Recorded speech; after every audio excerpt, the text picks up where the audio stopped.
Ok, então vamos iniciar com dois textos. O primeiro deles está na carta de Paulo aos Colossenses, capítulo 4. Colossenses, capítulo 4. Versículos de 7 a 9.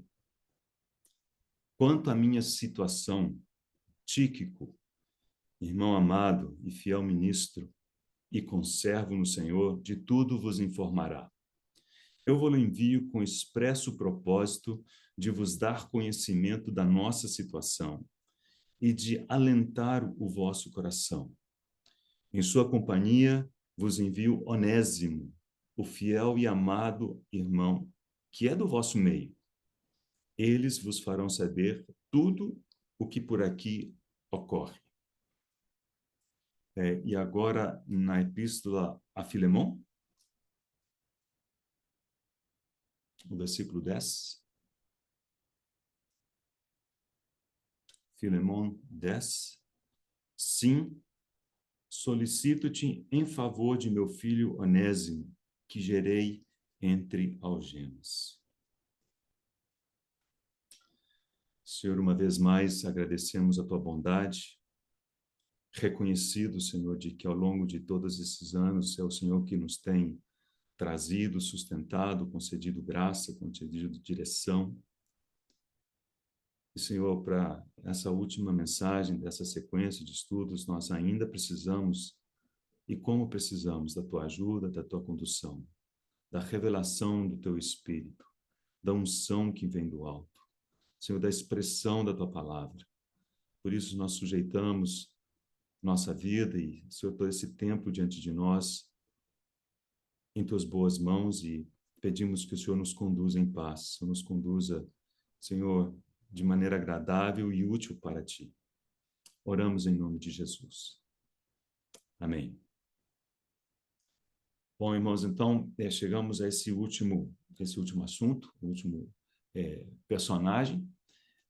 Dizemos que é o último porque desde o princípio o que nos propusemos a fazer juntos é seguir uma sequência que foi proposta pelo irmão Campbell Morgan no livro O Grandioso Médico, e a gente tem seguido esses passos, né? Temos utilizado esse livro como motivação para vermos alguns dos tratos do Senhor com pessoas com que ele primeiro encontrou durante o seu ministério público, e depois pessoas com quem ele lidou por intermédio da sua igreja, depois dele ter sido elevado às alturas, né? Conforme a gente lê em Atos capítulo 1. E chegamos a esse último personagem, que é Onésimo, né? Então esse é o assunto nosso de hoje. Mas antes de especificamente falarmos de Onésimo, então vamos fazer uma pequena introdução contextual, colocando um contexto para entendermos um pouco melhor em que situação aparece a carta Filemon, né? Então vou voltar a falar um pouquinho da prisão de Paulo, uma das muitas prisões dele, né? A gente imagina que ele, às vezes, teve duas prisões, mas são duas prisões em que ele escreveu das quais os escritos estão preservados no Novo Testamento. Mas ele teve várias outras prisões, né? Para não irmos muito longe, basta lembrar da prisão dele em Filipos com Silas, né? Conforme relatado em Atos capítulo 16, foi uma das muitas prisões. Aquela foi uma prisão de uma noite, mas existem prisões em que ele ficou mais tempo. Então, por exemplo, em Cesareia, sob Félix, ele ficou preso 2 anos, né? E nós não sabemos exatamente o que aconteceu nesses 2 anos. Há um grande silêncio a respeito desses 2 anos. Dali, como ele tinha apelado para César, né, para Festo, Festo mandou Paulo para Roma. E chegando em Roma, ele ficou preso em prisão domiciliar. Esse período de prisão domiciliar foi basicamente do ano 60 ao ano 63. E nesse período, entende-se que ele escreveu 4 epístolas, chamadas as epístolas da prisão. Essas epístolas são Efésios, Filipenses, Colossenses e Filemon. Em todas essas epístolas, Paulo faz menção à sua prisão. E uma coisa interessante dessas epístolas, em que algumas delas, ele deixa transparecer de que ele tinha expectativa de que ele seria libertado. E, de fato, ele foi libertado, né? Ao que tudo indica, ele foi libertado por volta do ano 63. Aí ele ficou 3 anos em liberdade. Alguns creem que foi nesse período que ele visitou Espanha, mas disso nós não temos nenhum relato no Novo Testamento. E depois ele voltou a ser aprisionado no ano 66, por seu martírio pouco depois, no ano 67. Então, basicamente, esse é o cenário das últimas prisões de Paulo. Nessa segunda prisão, ele não tinha mais expectativa de ser solto, e ele escreveu 3 outras epístolas, que são as epístolas de 1 Timóteo, 2 Timóteo e Tito, sendo que a última que ele escreveu foi 2 Timóteo. E nessa, claramente, ele diz da sua convicção, não de que seria solto, mas de que ele seria martirizado. Né? Então, são 2 momentos de prisão que nós temos uma certa clareza aqui no Novo Testamento. Então, nós vamos falar desse primeira prisão, a prisão em Roma, em que aparecem essas 4 epístolas, né, das quais nós vamos mencionar algumas coisas em Colossenses e algumas coisas em Filemão. Antes disso, porém, deixo apenas dizer que, claro, existem outras hipóteses, outras teorias. Alguns estudiosos defendem que as epístolas, por exemplo, de Colossenses e de Filemão, elas foram escritas, sim, na prisão, mas não na prisão em Roma. Aquela prisão de 2 anos que ele ficou em Cesareia, né, sob Félix. Mas essa é uma hipótese menos, digamos, menos aceita. Mas quem advoga em função dela é porque o Paulo, por exemplo, como nós veremos, ele envia, né, a Tíquico, enviou Tíquico, enviou Onésimo, e eles acham que de Roma o trajeto era muito longo, então Paulo talvez não fizesse isso, né? Sendo que se ele estivesse em Cesareia, mandar de Cesareia para Colossenses, para Colossos, né, era mais próximo, e coisas do tipo. Mas, sem nenhuma dúvida, a hipótese mais geralmente aceita, e nós vamos trabalhar com essa hipótese, é de que Paulo escreveu Colossenses e Filemão dessa prisão domiciliar em Roma, entre os anos 60 e 63, em algum lugar por aí. Né? E como veremos rapidamente, essas 2 epístolas têm algumas coisas muito em comum, principalmente no que diz respeito às pessoas mencionadas. Então, se crê que isso serve como indicação de que essas 2 epístolas foram escritas cronologicamente muito próximas uma da outra, né? Talvez separadas por poucas semanas, eu não sei, né? Mas muito próximas uma da outra. Filipenses e Efésios, não, eles podem ter sido escritas ainda da mesma prisão, mas em momentos diferentes. Okay? Então, vamos abrir de novo em Filemão. Pode, se quiser, deixar marcado o texto de Colossenses 4, nós vamos voltar a Colossenses em algum momento, mas agora vamos começar com Filemão capítulo 1, que é o único capítulo que tem, versículo 1. Observe que começa assim, Paulo, prisioneiro de Cristo Jesus. Então, de pronto, sabemos que ele estava preso, e a gente imagina que essa prisão seja a prisão em Roma, prisão domiciliar, a primeira prisão dele em Roma. Mas não só ele e o irmão Timóteo, ao amado Filemão, também nosso colaborador. Então, vemos que Paulo e Filemão, em algum momento da história, eram colaboradores. Então, ele era chegado a Filemão. Isso transparece na epístola, né? E não somente a ele escreve também a irmã Áfia, no versículo 2, e a Arquipo, nosso companheiro de lutas, e a igreja que está em tua casa. Graça e paz a vós outros, da parte de Deus, nosso Pai, e do Senhor Jesus Cristo. Bem, então, não temos menção à Áfia em Colossenses, por exemplo, mas Arquipo é mencionado em Colossenses. Se vocês abrirem, né, no capítulo 4, versículo 17, quando ele escreveu a epístola aos Colossenses, ele já estava nas saudações finais, ele escreveu assim: também dizei Arquipo, atenta para o ministério que recebestes no Senhor para o cumprires. Então, o que a gente sabe de Arquipo? Arquipo tinha um ministério em Colossos, né? Sabemos que Filemon era colaborador, obviamente, no ministério com Paulo, e ele era de Colossos também.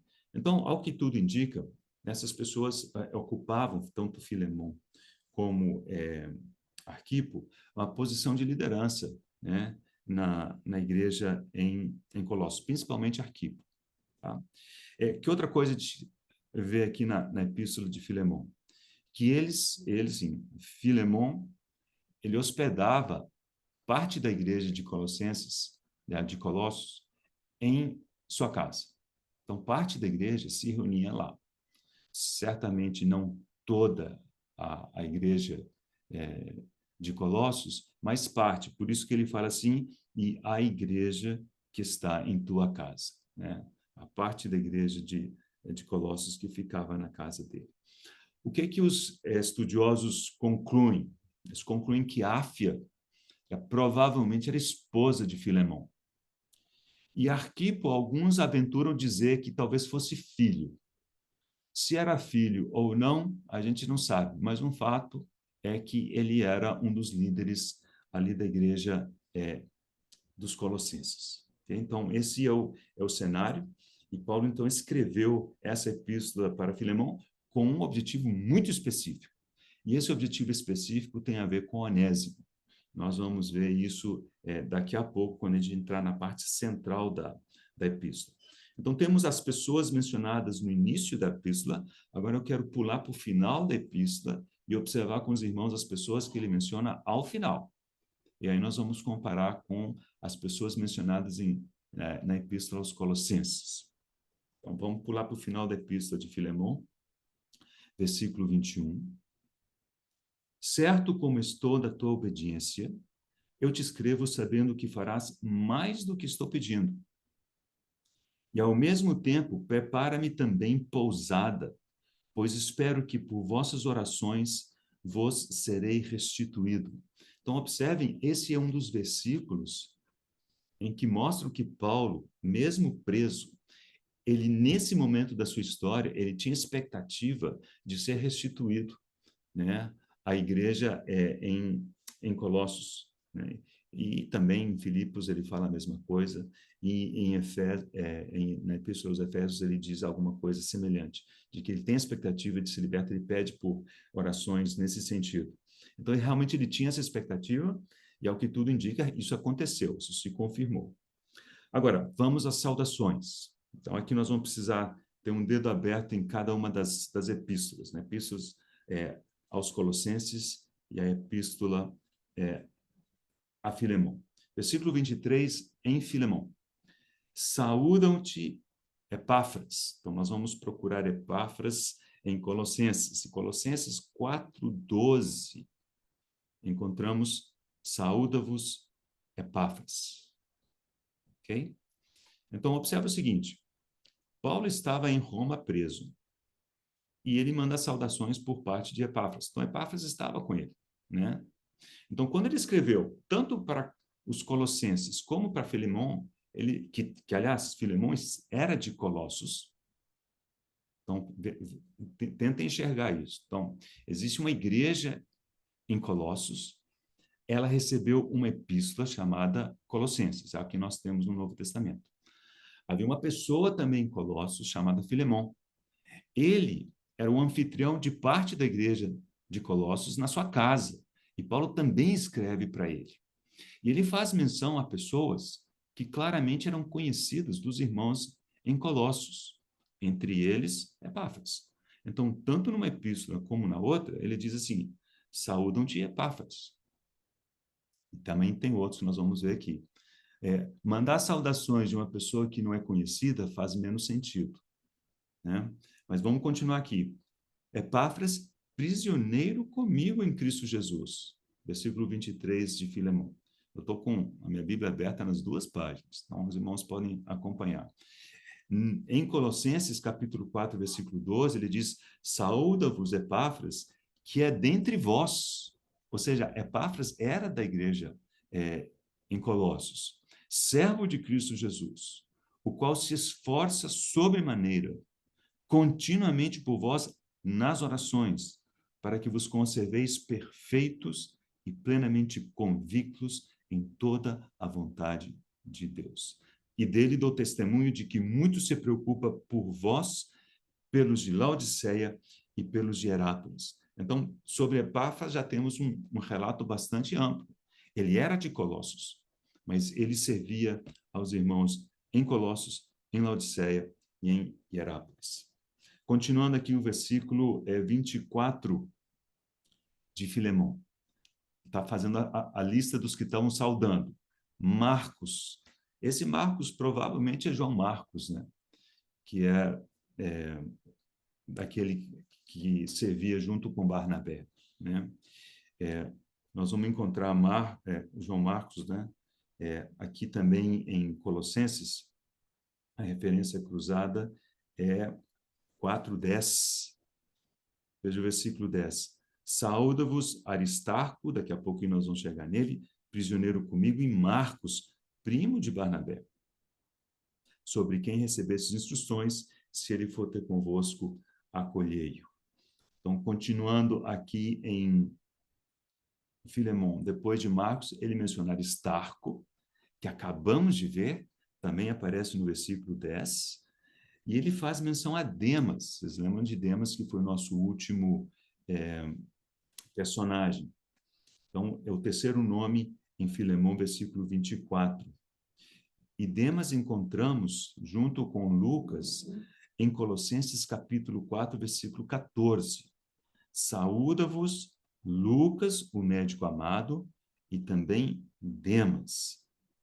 E terminando a lista em Filemão, versículo 24, depois de Demas, é mencionado Lucas, né? E aí diz o seguinte, a respeito de Marcos, Aristarco, Demas e Lucas, meus cooperadores.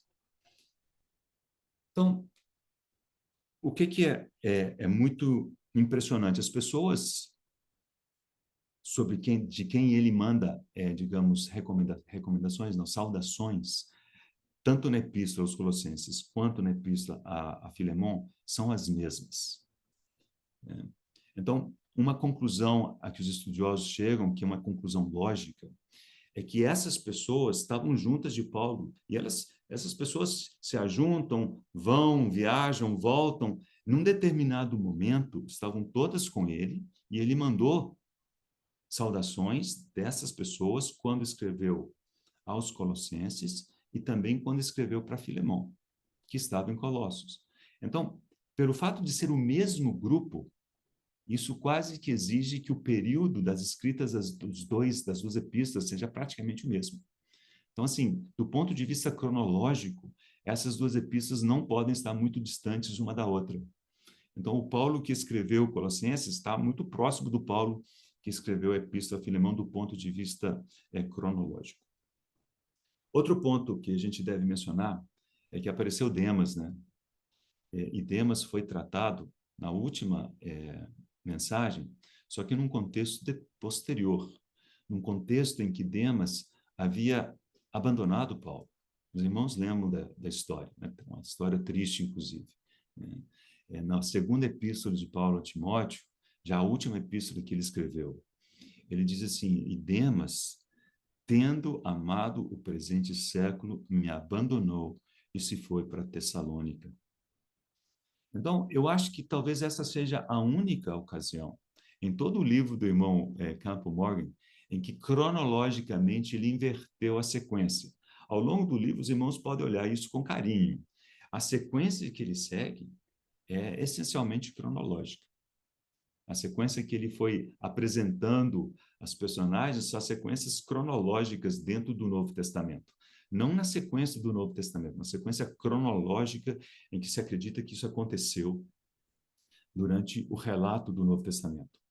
Mas ao chegarmos às duas últimas mensagens, há uma inversão.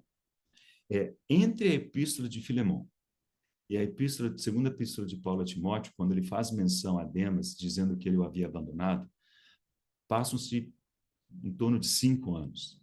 Então, há uma diferença de 5 anos que o irmão Campbell Morgan resolveu trocar. Para mim, eu arrisco dizer assim, para mim está claro, ele quis trocar porque ele quis terminar o livro com um exemplo bom, que é o exemplo de Onésimo, e não com um exemplo, digamos, triste, que é o caso de Demas. Ainda que Demas talvez tenha se arrependido, ainda que Demas ainda tenha voltado para o Senhor, né? O fato é que a gente não tem esse relato. O último relato que temos de Demas é que ele, tendo amado o presente século, abandonou Paulo e se foi para Tessalônica, né? Então, aqui precisamos lembrar que existe essa inversão cronológica entre as últimas duas mensagens do livro O Grandioso Médico. Bem, então acho que estamos com praticamente o nosso pano de fundo montado. Estamos, então, prontos para entrar na questão da pessoa de Onésimo. Quem que é essa pessoa, quais são as características dele, e queremos, claro, ver como que o Senhor tratou com ele e como que ele reagiu a esse trato do Senhor, né? Observem o seguinte, então, para entrarmos vamos aproveitar que estamos com Colossenses aberto, que aí a gente não precisa mais voltar a essa epístola, a gente vai ficar somente com Filemon. Foi o nosso texto de abertura, Colossenses capítulo 4, de 7 a 9. Quanto à minha situação, Tíquico, irmão amado e fiel ministro e conservo no Senhor, de tudo vos informará. Então, irmãos, é natural a gente imaginar isso, né?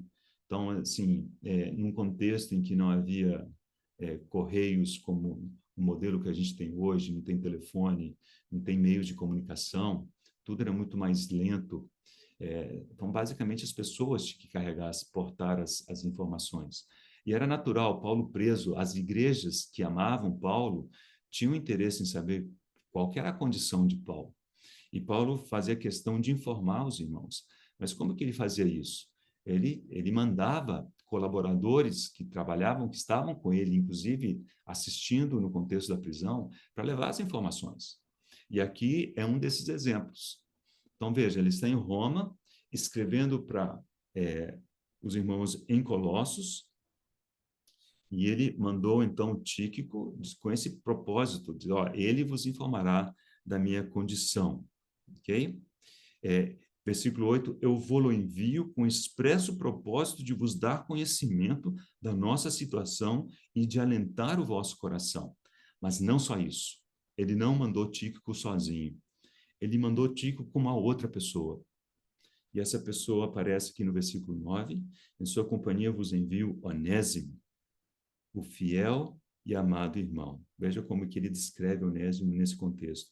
Fiel e amado irmão, que é do vosso meio. Ou seja, Onésimo era de Colossos. Mas por que Onésimo estava em Roma? Nós vamos ver isso daqui a pouquinho, né? E eles vos farão saber tudo o que por aqui ocorre. Então, agora vamos abrir em Filemão, podemos agora ficar só em Filemão, se irmãos quiserem abrir, ficam tranquilos, podem liberar o dedo ali da página de Colossenses. Os irmãos observem que eu falo como se vocês estivessem com uma Bíblia impressa, né? Eu sei que muitos de vocês estão com a Bíblia em formato digital e aí não tem esse negócio de pôr o dedo aqui e ali, né? Muito bem, então Paulo, ele escreveu para Filemão essa epístola. E essa epístola tem um objetivo que nós vamos ver qual que é, né? Não é de dar conhecimento de como que eles estavam, isso era outra conversa que Tíquico ia levar, ia comunicar para os irmãos em Colossos, né? Mas o fato é o seguinte, essa carta que Paulo escreveu, que nós chamamos de Epístola de Paulo a Filemon, como que será que ele foi enviada? Claro, foi enviada por mãos de Tíquico e de Onésimo. Inclusive, os estudiosos pensam que foi Onésimo que portou essa carta pessoalmente de Roma até Colossos. Sabe qual que é essa distância? 1.600 quilômetros. Agora, pensa se estão em Goiânia, né? Fala assim, bom, que dá 1.600 quilômetros de Goiânia? Mas não se engane, porque essa distância é distância de... Hoje, 1.600 quilômetros para nós tem um impacto muito menor, né, do que o impacto que tinha 1.600 quilômetros na época de Paulo, né? Então, essa era uma grande viagem. Aliás, muitos dos escritores e dos estudiosos que se opõem à teoria de que a Epístola aos Colossenses de Filemão tenha sido escrita em Roma, então eles preferem imaginar que tenha sido escrito lá em Cesareia. Uma das razões é essa. Assim, estava muito longe para mandar Tíquico e Onésimo, né? Bom, mas enfim, vamos aceitar que essa era a distância que eles tiveram que percorrer. Então, os irmãos têm que imaginar isso. Onésimo viajou de Roma até Colossos, 1.600 quilômetros, carregando uma carta na mão. E a carta na mão que ele tinha é a carta que hoje nós chamamos de Epístola de Paulo a Filemão. Ele foi entregar isso a Filemão, uma pessoa que ele conhecia, né? E agora está na hora de a gente conhecer melhor a história de Onésimo. Aliás, os únicos 2 versículos em que aparece, né, Onésimo em todo o Novo Testamento são esses que nós lemos. Colossenses capítulo 4, versículo 9 e Filemão, versículo 10. Okay? Não existem outras menções a Onésimo no Novo Testamento. Então vamos ler, sugiro que a gente leia a partir do versículo 8, vamos ler direto até o versículo 20 para a gente ter o quadro completo, depois a gente volta fazendo alguns comentários, ok? Então, Filemão capítulo 1, versículo 8. Pois bem, ainda que eu sinta plena liberdade em Cristo para te ordenar o que convém, prefiro todavia solicitar em nome do amor, sendo o que sou, Paulo, o velho, e agora até prisioneiro de Cristo Jesus. Sim, solicito-te em favor de meu filho Onésimo, que gerei entre algemas. Ele antes te foi inútil, atualmente, porém, é útil a ti e a mim. Eu te envio de volta em pessoa, quero dizer, o meu próprio coração. Eu queria conservá-lo comigo mesmo, para, em teu lugar, me servir nas algemas que carrego por causa do Evangelho. Nada, porém, quis fazer sem o teu consentimento, para que a tua bondade não venha a ser como que por obrigação, mas de livre vontade.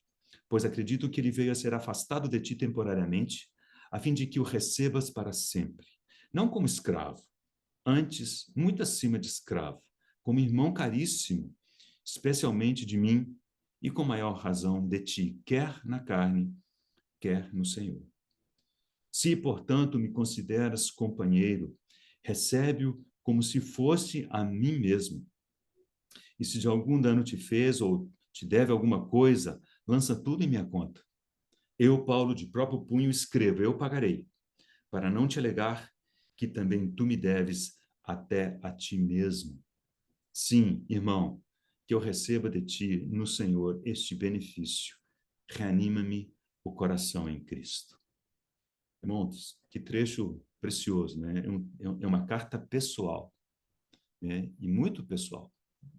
Não é como uma carta aos Filipenses, aos Colossenses, a Éfeso até era mais geral ainda, né? Mas Filipenses e Colossenses era uma carta para a igreja. Aqui uma carta para uma pessoa, mas por uma coisa assim bem chegada ao coração. Não tanto como, por exemplo, no caso de Timóteo, de Tito, que também era para a pessoa, mas instruções para o ministério. Isso aqui, digamos, é o ápice da intimidade, né? E ele escreveu dizendo o seguinte, olha, essa carta está chegando na tua mão por meio de Onésimo, que era um escravo fugido.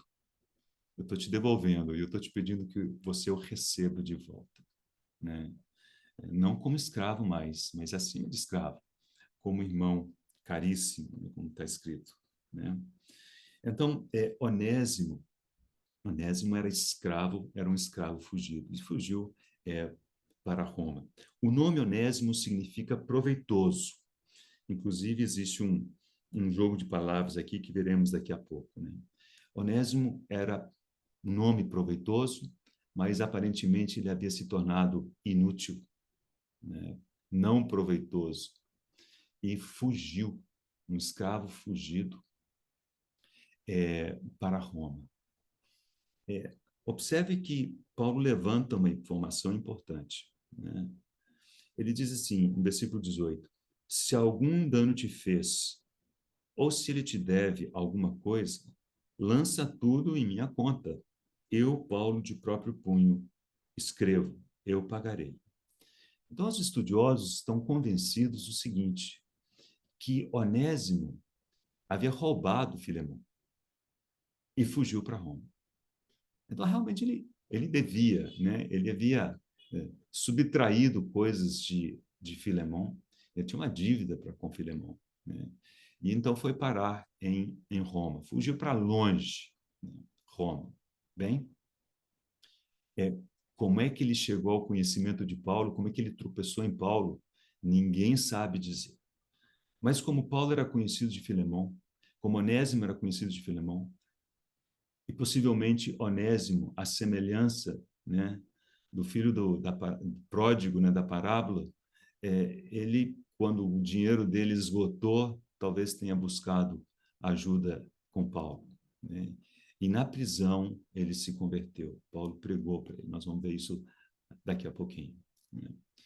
Então essa hipótese digamos, mais comum, que é o seguinte, que ele roubou e fugiu para Roma.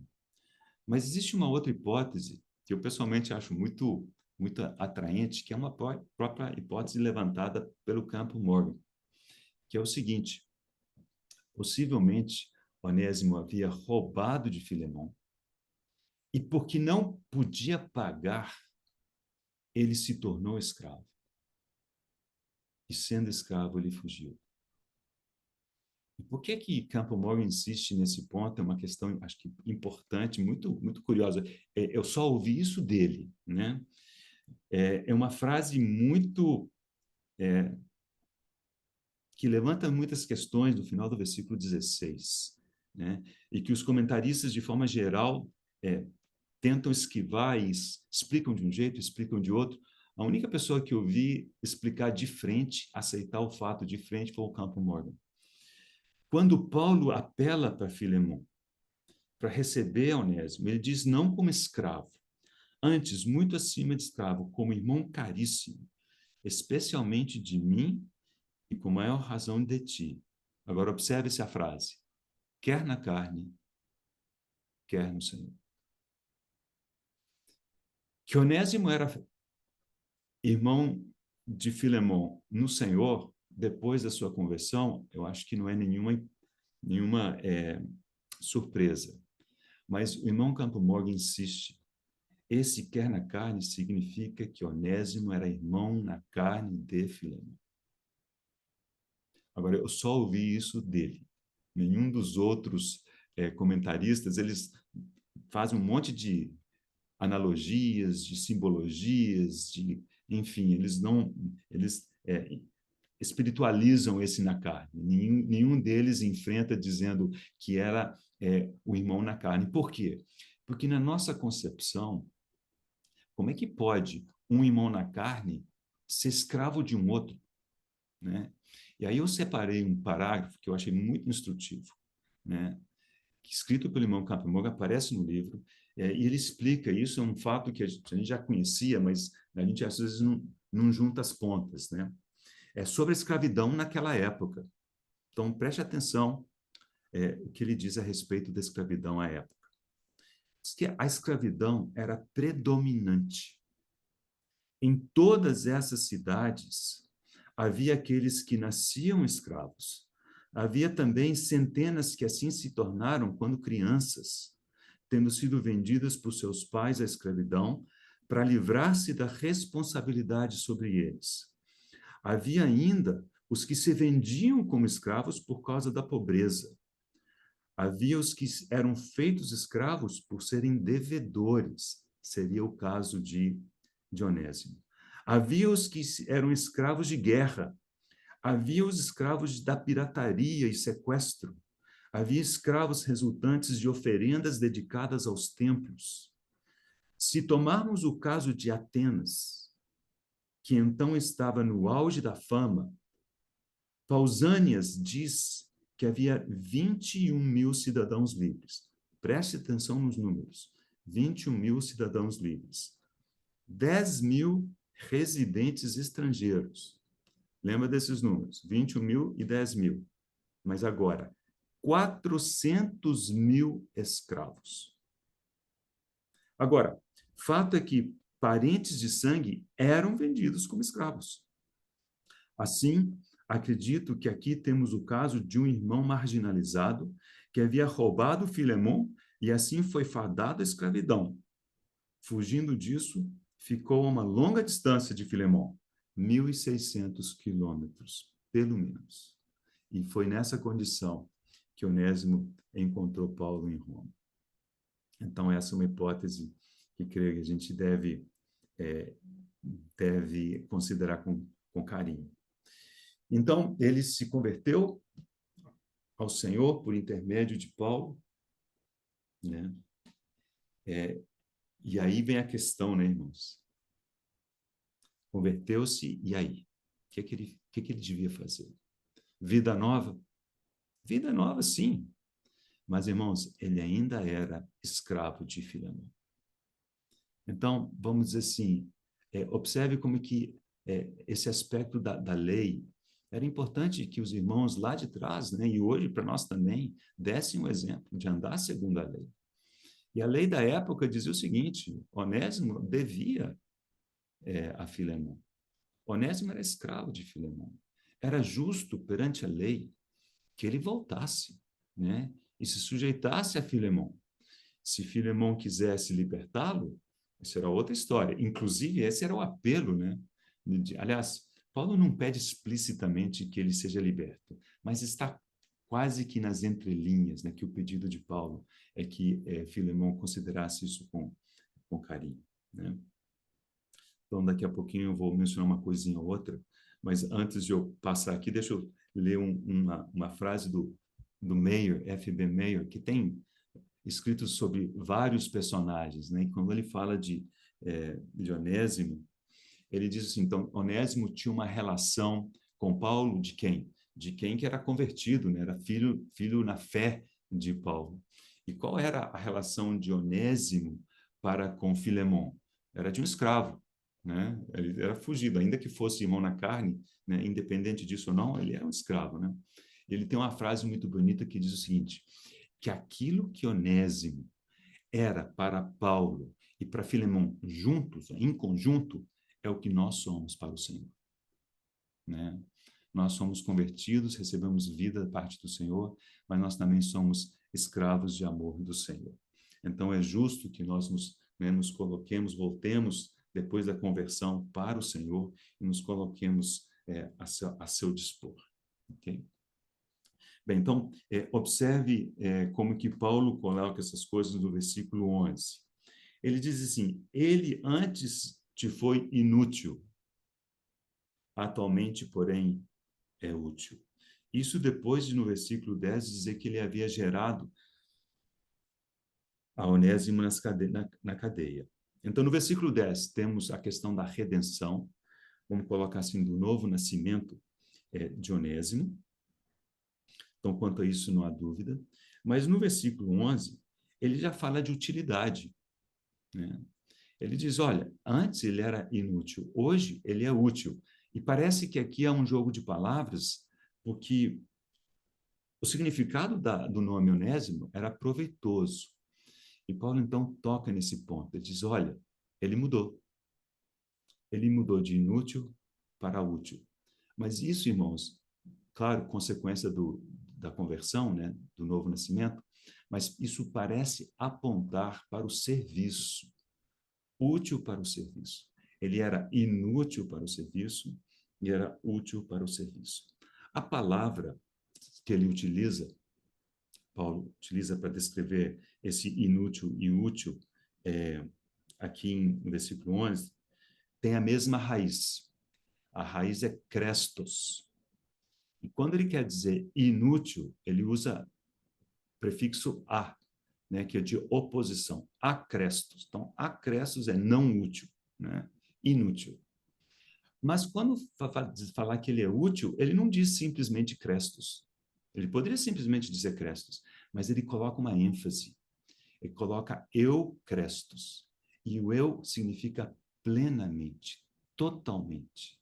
Então, ele utiliza uma palavra que dá muita ênfase. Ó, ele era inútil, mas agora ele é totalmente útil, ele é plenamente útil. Então, Paulo recomenda a pessoa de Onésimo com essas fortes palavras, né?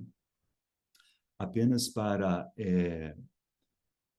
trazer aos irmãos esse contexto, que eu acho que é importante, né? Encontramos essa raiz, né, também sendo utilizada, os irmãos lembram da parábola dos talentos, Mateus 25, quando chega no último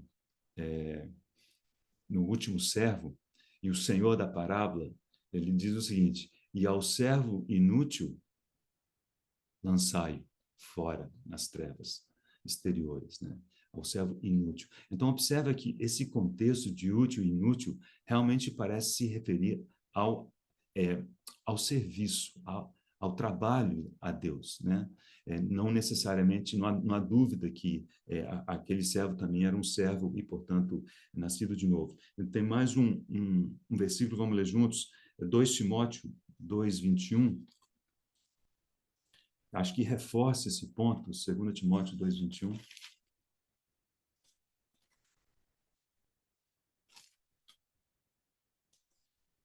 Diz assim: assim, pois, se alguém a si mesmo se purificar destes erros, será utensílio para a honra, santificado e útil ao seu possuidor, estando preparado para toda boa obra. Então, os irmãos veem que tanto o exemplo do útil como o inútil, aliás, o inútil, o acrestus, só aparece nesse versículo no Novo Testamento, né? O, é, o texto de Mateus 25 que eu mencionei, ali a palavra é acreios, mas é a mesma raiz. Então, observe que aqui parece que a ênfase de Paulo é focando no serviço. Então, o que ele continua dizendo? Falei, ó, eu estou te enviando ele de volta. Eu gostaria de que você, Filemão, estivesse comigo aqui, né, me servindo nas minhas algemas. E eu tenho Onésimo aqui, servindo-me nas algemas. Ele poderia ficar aqui no teu lugar, mas ele não queria fazer isso de forma impositiva, né? Então, versículo 14, ele diz: nada, porém, quis fazer sem o teu consentimento, para que a tua bondade não venha a ser como que por obrigação, mas de livre vontade. Então, quase como dizendo assim: olha, eu te envio ele de volta, recebe-o. Mas quase que dizendo assim: olha, mas considera lhe dar a liberdade para que ele volte a me servir em teu lugar aqui nas minhas cadeias. Ok? Muito bem. Existe uma menção, não é uma tradição, é uma menção, porque Inácio, os irmãos sabem, Inácio viveu aí no primeiro e comecinho do segundo século. Inácio e Policarpo foram discípulos do apóstolo João. Então, assim, estão muito próximos dos apóstolos, né? E em um dos escritos de Inácio, ele faz menção a um Onésimo que sucedeu Timóteo como líder na igreja em Éfeso. Então, muito provavelmente, é o Onésimo da Epístola de Filemão. Então, provavelmente, Filemão realmente lhe concedeu a liberdade, e Filemão, como aquele que havia se rendido ao Senhor e voltado ao seu, é, ao seu Senhor, né, Senhor na carne, né, Filemão, se sujeitou a ele. Imagina, passear 1.600 quilômetros com a carta na mão, talvez na dúvida do que será, qual será que será a, a reação de Filemão ao ler a carta, ao me ver de volta, né? Vai que ele resolve revidar, né? Mas graças ao Senhor tudo parece que correu da melhor maneira possível, né? Muito bem, então temos aí o relato de Onésimo, né, do que aconteceu com ele. Então vamos olhar isso agora caminhando uma direção de encerrar. Qual que foi o trato do Senhor com Onésimo? Irmãos, um trato muito simples, mas é o único que realmente, digamos, existe para todas as nossas situações, né? Que é o versículo 10, é o que Paulo relata. Ele diz assim, a respeito de Onésimo: que gerei em algemas. O verbo do original, gerei, ao pé da letra, seria alguma coisa assim, que foi nascido de mim na prisão, em algemas, que foi nascido por meu intermédio na prisão, em algemas. Então, aqui a menção, e essa é a palavra que, a raiz que é utilizada pelo Senhor na conversa dele com Nicodemos, né? Quando diz assim, importa-vos nascer de novo, vocês têm que nascer de novo. Então, irmãos, o trato do Senhor com Onésimo não foi outro, senão ele precisava nascer de novo. Ele precisava nascer do alto. E ele nasceu de novo, ele nasceu do alto por intermédio de Paulo, do ministério de Paulo, na cadeia, né, na prisão domiciliar de Paulo, né? E esse é o ponto de partida de todos nós, né?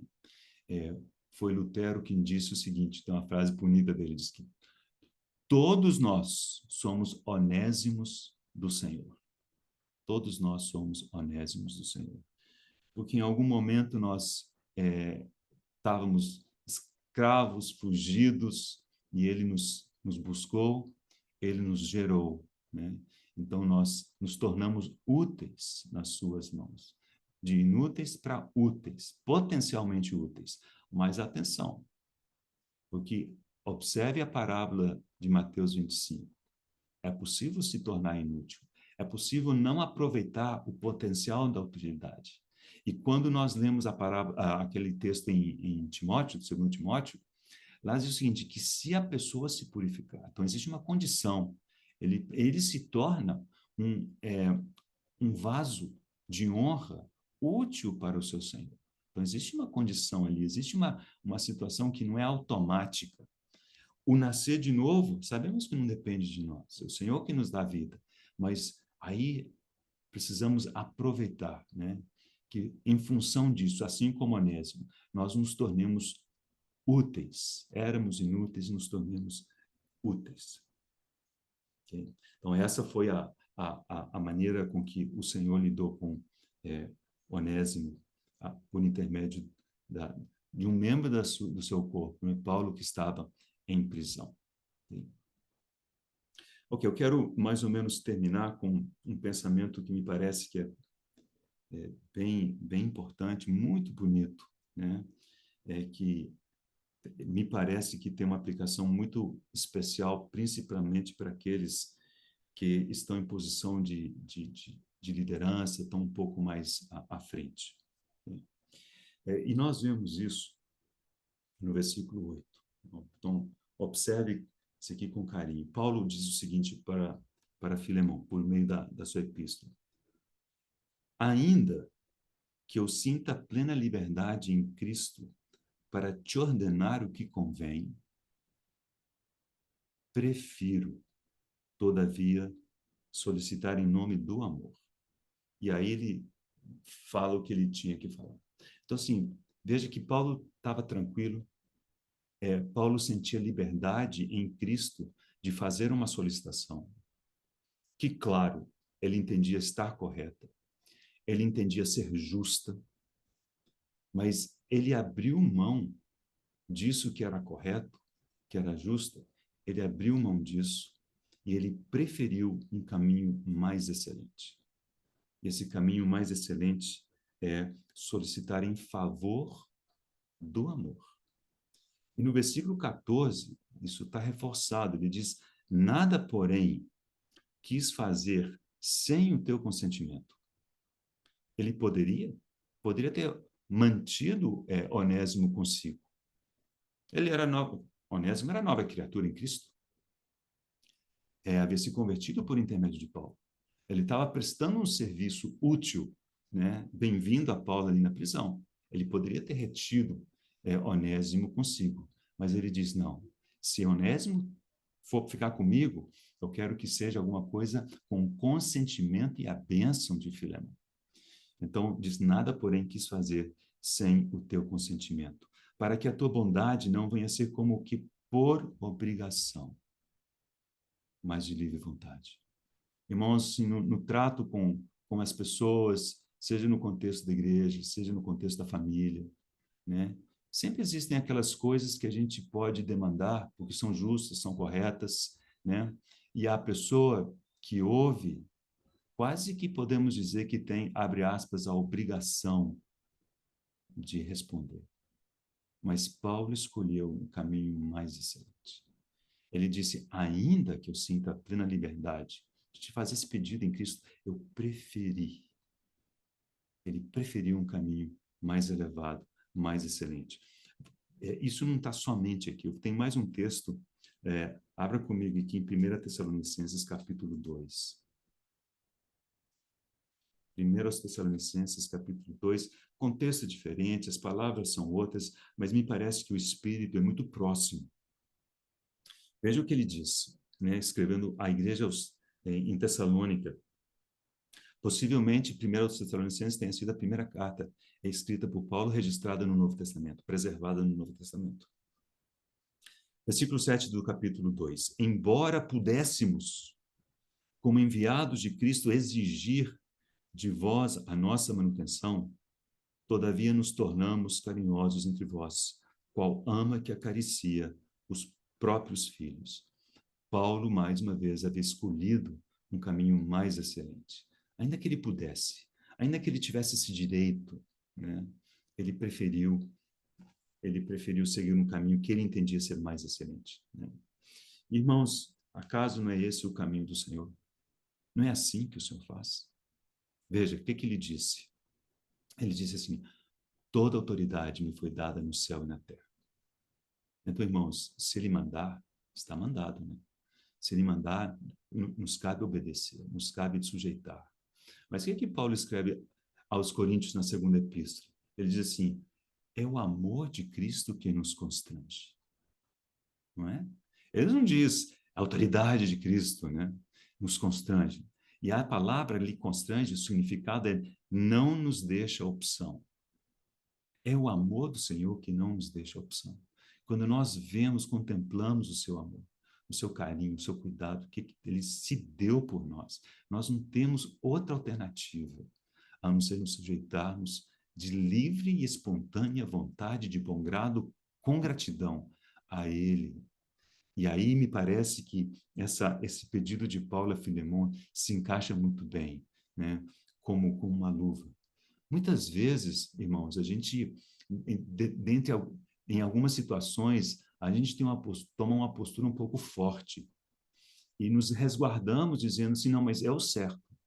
Ninguém nega que é o certo. É justo. Ninguém nega que não seja justo. Mas a questão, assim, sempre existe a alternativa de optar pelo caminho mais excelente. E o caminho mais excelente é preferir solicitar em nome do amor, para que essa sujeição seja de livre vontade. E aí sim, as coisas são muito diferentes, né? E Paulo termina dando uma razão para isso, né? Então vamos acabar de ler o versículo 9, quando ele começa dizendo: prefiro todavia solicitar em nome do amor, sendo o que sou, Paulo, o velho. Irmãos, grifa essa frase. Essa atitude, irmãos, é uma atitude de maturidade. É uma atitude de quem já viveu um bocado, de quem já sofreu um bocado. É se preferir um caminho mais excelente. Normalmente não é seguido pelos mais jovens, né? Normalmente as pessoas mais jovens têm uma postura mais, digamos, austera, né? Não que esteja errado, não estou dizendo, irmão, se estiver errado, está errado, não é nada disso, né? Mas às vezes o mais jovem segue uma postura mais forte, mais legalista, né? Não, mas tem que ser assim, né? Mas aqui agora Paulo já mais para o final da vida ele se declara o velho. Eu sou o velho. E porque eu sou o velho, porque estou vivido, porque eu estou maduro, então eu preferi, ao invés de exigir, né, solicitar em nome do amor. Então, irmãos, eu creio que essa é uma recomendação muito bem-vinda, muito importante, né? Para todos nós que temos pessoas com as quais convivemos, que às vezes a gente precisa fazer uma solicitação, dar uma palavra, seja na família, seja no contexto da igreja, ou seja, às vezes no contexto do trabalho, o que é que marca a nossa postura? Nos agarramos àquilo que a gente tem, né? Tem o direito de pedir, né? Paulo tinha o direito de pedir. Mas isso, ele tinha liberdade em Cristo, ele estava livre para pedir, né? Ele não se sentia acuado. Contudo, ele preferiu. Esse é um caminho mais excelente. E por que que ele preferiu? Porque ele também, irmãos, havia nascido do alto, havia recebido a vida de Cristo. E essa preferência é a manifestação da vida de Cristo em nós. Porque aquele que disse, toda autoridade me foi dada no céu e na terra, é aquele que nos constrange pelo seu amor. E nós voluntariamente nos apresentamos diante dele, em adoração, em gratidão, em serviço. Obrigados? Com medo? Não, irmãos. Considero, é pelo amor. É assim que ele nos ganha, é assim que ele nos conquista. Então, que seja isso também o nosso exemplo para com os demais, né? Que possamos sempre preferir esse caminho mais elevado, assim como Filemão, né, foi encorajado, né, por Paulo a também seguir. Filemão poderia tranquilamente ter exigido a permanência de Onésimo como escravo, mas ele tinha o exemplo de Paulo, ele tinha o exemplo do Senhor. E eu acho que Filemão também, né, escolheu esse caminho mais elevado, podendo ter exigido a permanência de Onésimo como escravo, ao que tudo indica. Ele o recebeu como irmão caríssimo, e lhe deu a liberdade. Irmãos, que o Senhor fale no nosso coração, que ele continue nos dando direção nesses tempos aí para frente, né? E possamos juntos entender a sua vontade. Somos gratos a Ti, Senhor, por mais esse tempo. E pedimos que o Teu Espírito imprima, Senhor, impressione essas palavras, Senhor, em nosso coração, em nosso espírito. De modo que a Tua palavra não volte vazia, mas que ela volte para Ti, Senhor, fazendo o que Te apraz e prosperando naquilo para a qual o Senhor tem designado. Senhor, que o Senhor alcance mais em cada um de nós. Senhor, por esse caminho mais excelente, ainda que o Senhor possa exigir isso de nós, nós entendemos que é o Teu amor que nos constrange. E, Senhor, constrangidos pelo Teu amor, nós nos dizemos que desejamos que o Senhor governe sobre nós, Senhor, com soberania, porque, Senhor, temos reconhecido que a Tua graça, Senhor, é mais do que abundante. E somos plenamente gratos a Ti por ela. Nós, Senhor, oramos em nome de Jesus. Amém.